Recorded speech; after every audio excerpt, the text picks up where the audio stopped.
Hey you! Hey you, my name is TomSka's Ridgewell, and try not to pay attention to the massive bruise on my forehead. Instead, pay attention to my new glasses. That's a better thing. Do you want to know why I have a big bruise on my forehead? Find out in last week. I promise you that the reason is far funnier than anything you could possibly think up. But please go ahead and try. 2018, I'll admit, has not been off to a great start. There's a lot of stuff to talk about, and I don't want to talk about it. It's all just super negative. So I thought what I'd do instead was tell you about my favorite TV shows, because when everything's terrible and you've got a big bruise on your forehead and Logan Paul exists, what better to do than talk about the TV shows you love and recommend some things, and maybe everyone will be happier and we can all disagree about our favorite TV shows. It's just content. I'm just making some content, but hopefully you'll enjoy it. My 10 favorite TV shows. Let's fuck it. Just fuck. Ah! Yeah.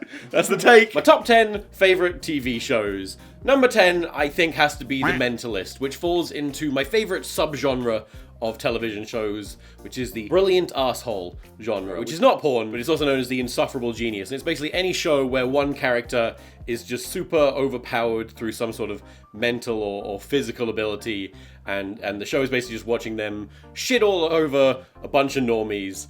And what the show is about is a guy who's very good at reading people, who, looking at them and figuring them out, figuring out their personalities and their life stories, and he helps solve crimes. It's very much a sort of generic, schlocky detective drama, but with that cool twist. And I also love that the main character is flawed. He is a coward, so he's not just super amazing at absolutely everything like Sherlock. It makes me happy watching someone be better than other people. I don't know why. Maybe I'm just a cuck. Number 9 is an animated series called Archer, which is about a bunch of specialists working at a spy organization, but the twist is they're all awful people. They're all just absolutely terrible, and a lot of the comedy derives from them just being just horrible to each other, honestly. It's like the Office if there were guns and they were spies and it's animated. It's nothing like The Office, but it is a good show. This is content. I don't care. Number 8 is Community, which is a fantastically well put together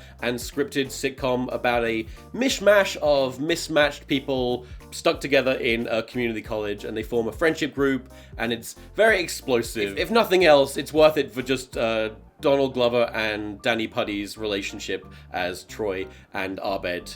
They're friends. They're not. I don't ship it at all. I'm also specifically referring to the first 3 to 4 seasons of Community before all the actors started leaving, but they just kept it going anyway. Some shows should end before that happens. Number 7 is Firefly, a Joss Whedon-led space cowboy show which was tragically cancelled after only 14 episodes, but then went on to become a movie, Serenity, which a lot of people have seen but not the series, and the series is much better. Please watch the series if you haven't already. It stars Nathan Fillion, who is amazing, and Jewel Stight. I love you. And also Adam Baldwin's there, who would go on to name the Gamergate movement.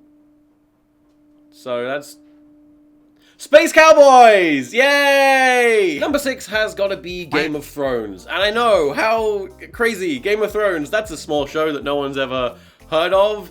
But if there's one thing I can do to sell it to you, is this. I hate fantasy. I don't like anything in the world of fucking Dungeons and Dragons and orcs and dragons and dragons, and I hate dragons. I fucking just hate dragons. Meltdown. Fuck dragons! And if there's one thing I can do to sell it to you if you haven't watched it yet, it's to tell you that I personally do not like the world of fantasy, stuff like Lord of the Rings and Dungeons and Dragons. Not my thing at all, but Game of Thrones is the exception. It's that good that I can look through the fact that there are dragons. I fucking hate dragons. What's the deal? Fuck dragons. Yeah, they're big lizards that fly and breathe fire, okay? Yeah. It's not realistic, Elliot. Oh, really? It's not realistic. What, have you seen a lizard? I've seen lizards. I've also seen women in Star Wars. Not realistic at all. Who thought that was good? Gamergate. Number 5 is Rick and Morty. And I know what you're thinking. Wubble up the dub-dubs. Pickle Rick. I'm Szechuan. If you know the show Rick and Morty, which is an animated series created by Dan Harmon and Justin Roiland, Dan Harmon who also created Community. If you know this show exclusively because of the actions of a small small, very loud part of its fandom. Please don't judge it. Please don't judge it on that. It's a really good show, okay? It's really funny, and for me, it's that perfect blend between, you know, satirical, cynical, cerebral, comedy, and yeah, Mimi fucking Pickle Rick Belchy Man goodness. It's really good. Please don't judge it based on the fandom. Number 4 is Steven Universe, which is another one of those animated series slightly overshadowed by factions of its audience that can be a little annoying. But I think it's wonderful. If my kids grew up watching Steven Universe, I would be very happy because it's this lovely blend of, you know, happy-go-lucky, lovely wonderfulness, and then with a slightly darker and more complex inner working. I just think it's lovely. It just makes me happy. And Rebecca Sugar is great. I want to be her. I want to make that show. Number 3 is Robot Wars. It's got robots and they're at war and they've got big spinny metal bits and hammers and they smash each other and they rip stuff to shreds and sometimes they catch fire and explode and sometimes they fall over and there's chainsaws. It's really cool. I like Robot Wars.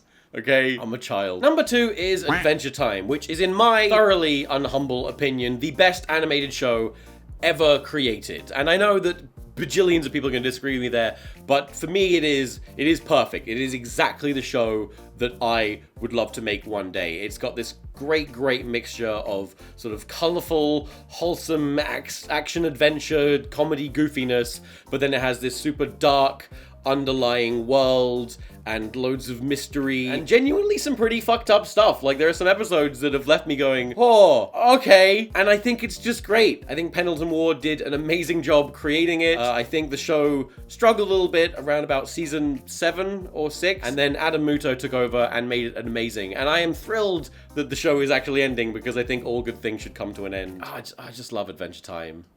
I think it's so great. I'm just going to raise my kids on Adventure Time and Steven Universe and hope they come out okay. I'm not going to give them food. Just cartoons. I'm not a good parent. Before we get to my favorite show, though, we have to go through the honorable mentions, which are shows that I either love or just really like that I couldn't work into this top 10 list. Those shows are... Here we go, Ellie. You ready for this? Gravity Falls, The Walking Dead, Castle, Breaking Bad, Vader Zim, Black Mirror, Westworld, Avatar: The Last Airbender, Suits, Studio 60 on the Sunset Strip, Scorpion, Person of Interest, House of Punisher, Led to Me, and Black Books. Okay, now it's time for my number 1, my all-time favorite show, my numero uno. That is 11. This might surprise you because it's not animated, but for me it has to be Brooklyn Nine-Nine. And I don't even know where to begin with why I love this show. It's a cop comedy, so it's got crimes and solving crimes, which I do like, but it's really down to the characters and the cast. They're just so wonderful. Everyone has a unique relationship that's so well written and funny and endearing. It's rife with diversity, but it avoids tokenism. It has such a great portrayal of friendships and relationships. Andy Samberg is an amazing lead, and if he's ever outed as an abuser, I'm just gonna quit because there's no goodness left in this world. But ultimately, it's just really funny. It's just a really funny show that I really enjoy, and if it gets cancelled, oh, that would be so bad. So please watch Brooklyn Nine-Nine. I absolutely adore it. And if it goes off air, I'm personally holding all of you responsible. Every single one. Hey, binman, can you not pick up the bins for another minute? Your thoughts? I need to release this video because YouTube prefers it algorithmically. So those were my top 10 favorite TV shows. Do you disagree with my opinions? It doesn't matter, they're just my opinions. You can't, it doesn't matter, there's so many more important things in the world. What are your favorite TV shows though? Leave them in the comments below. Do you dislike my opinions? Leave that in the comments below. What's your favorite Rick and Morty quote? Leave that in the comments below. I don't care about any of these things and I might not even read it, but YouTube prefers it algorithmically speaking if you leave comments on the video. So make sure you like and subscribe. Hit that bell. I don't know what it does. Thanks for watching and I'll see you next time. TomSka out. Content!